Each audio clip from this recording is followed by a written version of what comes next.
tua cầm play tay mình cầm play bị mùi nâng á nè ngọc clip cắt chừng ngó lấy thử hết một lần chỗ đó sẽ cái đường dưỡng sầm rạp nè để quạt tayแต่chụp chỉ vật cu để mình xăm làm nón rư mùi cò tayแต่chỗ chặt ao kia có họ bọc ra chỉ sẽ đai cuខ្លួនឯងផ្ទាល់នឹងតែម្ដងអាចចូលស្ដាប់ដល់ចាប់បានចាខ្ញុំសុំសរុបមកវិញពាក្យទាំងអស់ហ្នឹងគឺមិនមែនមានន័យថាយើងជាមនុស្សល្ងងទេគ្រាន់តែថាយើងស្ម័គ្រចិត្តធ្វើជា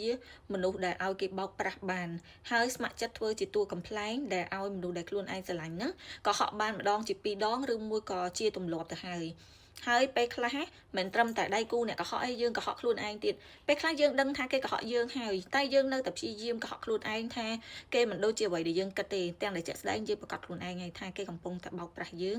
ឬមួយក៏គេកំពុងតែយកលេសរវល់ដើម្បីចង់រក្សាគម្លាតពីយើងឬមួយក៏ចង់នៅឆ្ងាយពីយើងបកត្រឡប់មកវិញយើងមានតែសួរខ្លួនឯងអត់ថាហេតុអីក៏យើងអាចឈានទៅដល់ដំណាក់កាលដែលគេប្រើគ្រប់វិធីសាស្ត្រដើម្បីកុហកយើងដើម្បីរកពេលវេលាសម្រាប់ខ្លួនគេផ្ទាល់យើងបង្ខំគេពេកឬមួយក៏យើងមានអ្វីដែលមិនគ្រប់គ្រាន់ដើម្បីឲ្យគេចង់នៅចិត្តនៅក្បែរឬមួយក៏មកពីយើងនឹងហួងហែងនៅចង់តាមនៅស្អិតជាប់ជាមួយគេខ្លាំងពេកនេះគឺជាបញ្ហាអញ្ចឹងហើយមិនថាយើងឬមួយក៏ដៃគូរបស់យើងឯងត្រូវតែបែងចែកពេលវេលាច្បាស់លាស់ពេលខ្លះការដែលនៅចិត្តគ្នា24ម៉ោងឬមួយក៏នៅចិត្តគ្នាគ្រប់ពេលគ្រប់វេលាពេកវាមិនមែនជារឿងមួយដែលល្អទេហើយពេលខ្លះការរក្សាគម្លាតខ្លះឬមួយក៏ទុកពេលឲ្យដៃគូហ្នឹងក៏មិនមែនជាការដែលមិនល្អទាំងស្រុងឬមួយក៏ជាហេតុផលមួយដោយដែលគេនិយាយថាពេលខ្លះយើងទលាមួយដៃគូយើងខ្លាំងពេកយើងងាយស្រួលមួយដៃគូយើងខ្លាំងពេកធ្វើឲ្យដៃគូបែកឆ្វេងសួរថាការរឹតបន្តឹងហ្នឹងអាចធ្វើឲ្យគាត់អត់បែកឆ្វេងមែនអ្នកដែលគាត់គិតបែបហ្នឹងគឺអាចនិយាយបានថាគិតត្រូវខ្លះគឺខុសខ្លះ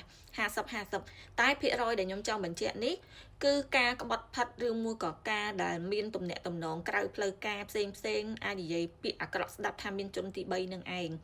គឺមិនមែនដោយសារតែការចងរឹតបន្តឹងឬមួយក៏ការហួងហែងឬមួយក៏ការដែលមិនបើកសិទ្ធិសេរីភាពឲ្យខ្លាំងនឹងអាចជួយស្រោចស្រង់បាននេះព្រោះអីគ្រប់រឿងរ៉ាវទាំងអស់ហ្នឹងគឺអាស្រ័យលើចិត្តគំនិតរបស់បុគ្គលមិនថាអ្នកតលាជាមួយគេខ្លាំងប៉ុណ្ណាឬមួយក៏មិនថាអ្នករឹតបន្តឹងជាមួយនឹងដៃគូរបស់យើងខ្លាំងប៉ុណ្ណាទេបើសិនជាគេចិត្តគំនិតគេមិនចាស់ទុំឬមួយក៏គេមិនយល់ពីវិធីសាស្ត្រនៅក្នុងធ្វើជាដៃគូដ៏ល្អរបស់យើងនោះគេនៅតែធ្វើរឿងដែលខុសឆ្គងចំពោះយើងអញ្ចឹងឯង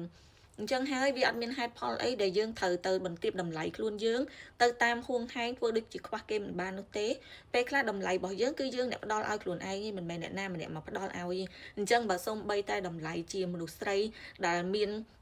អ្វីគ្រប់យ៉ាងឬមួយក៏ចិត្តគំនិតល្អប្រពៃហើយខ្លាចអត់មានមនុស្សប្រុសដែលតាមស្រឡាញ់ឬមួយក៏តាម take care ហើយខំព្យាយាមយកខ្លួនឯងទៅតាម take care គេដែលមិនមែនជារឿងដែលយើងគួរធ្វើនោះវាកំពុង